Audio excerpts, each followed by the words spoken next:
Let's talk about what actually changed in the last 12 to 18 months in the tech world. If you're leading a dev team, launching mobile apps, or scaling an early stage startup, I guarantee you felt it. AI is no longer a nice to have, it's baked into everything. Team roles are blending, designers are coding, and coders are designing, basically. Budgets are tighter, and in the same time, time is shorter. And shipping fast is not enough anymore because you need clarity, systems, momentum, and a lot of users. The best founders and leaders are not just technical experts, they are building for speed, scale, and system. They don't just ask what is the feature that we are bringing to the users, but they ask what is the system that we are building around that feature or around that problem. So now I would like to walk you through the 2026 mindset of leading mobile teams, product teams, or engineering teams, and what is the shift that you need to make as a leader or even a person who participates in such teams to succeed in 2026 and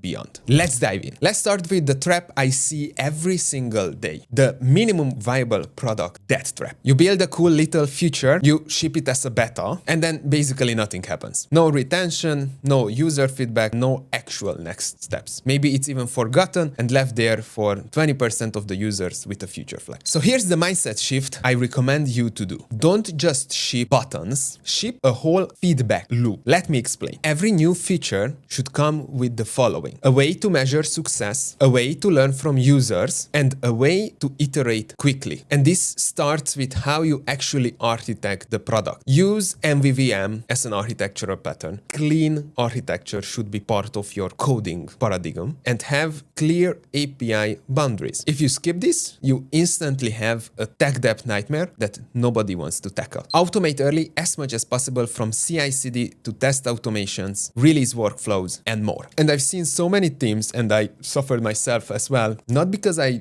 don't work hard, but because I lacked systems and I missed some deadlines. And yes, AI can help you with this. Use GPT daily to write faster, document the code, refactor, and try to be 1% better every single day. Try to fix something in your code base that you know that it's there and nobody wanted to touch for a very long time. This is how it can be built craftsmanship in the team. Once you set up the foundation, the second shift comes from fluency across the roles. Great modern tech teams don't sit in silos anymore. There is a need for overlap and to speak the other person's language. Here's what I mean. Developers are now building UI before the design is even finished. Jetpack Compose and Swift UI is perfect for native prototyping. Why not? And using that, you can unblock more uncertainties and questions so you can nail down all the possible solutions from the first shot. And the same happens vice versa. Designers now start to explore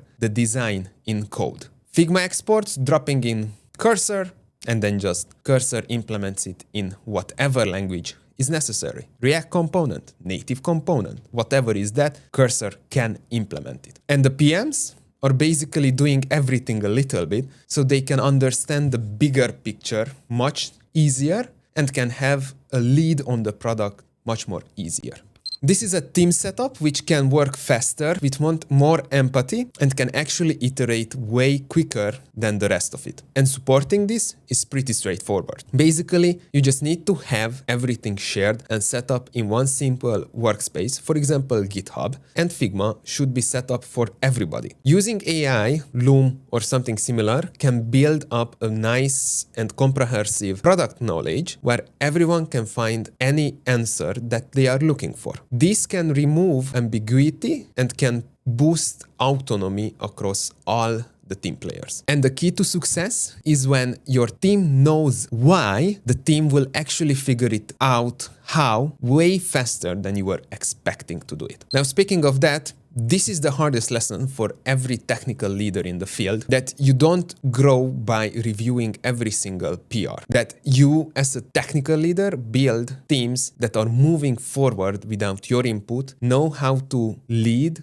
build, and think, even if someone from the executive team is not present. Every team needs a leader in order to set the context, define the direction, and remove all the necessary blockers that comes along the way. Some tools that can help you do is basically having a linear roadmap, sprint planning, and setting up the priorities which are strongly focused with the core business idea. Using async tools like Slack notification, emails are very beneficial to replace long meetings with a lot of participants, which nobody will take away anything. And having all the async tools set in place can actually help you reduce burnt time during everybody's working hour. AI isn't here just for the coders, it helps with everything else as well. You can leverage it and build the context, the library, and the workspace that is needed to set up all the teams for success to win the async and remote work. This is the way to build systems where builders, engineers, designers, and all the amazing people can move on their own because they actually have everything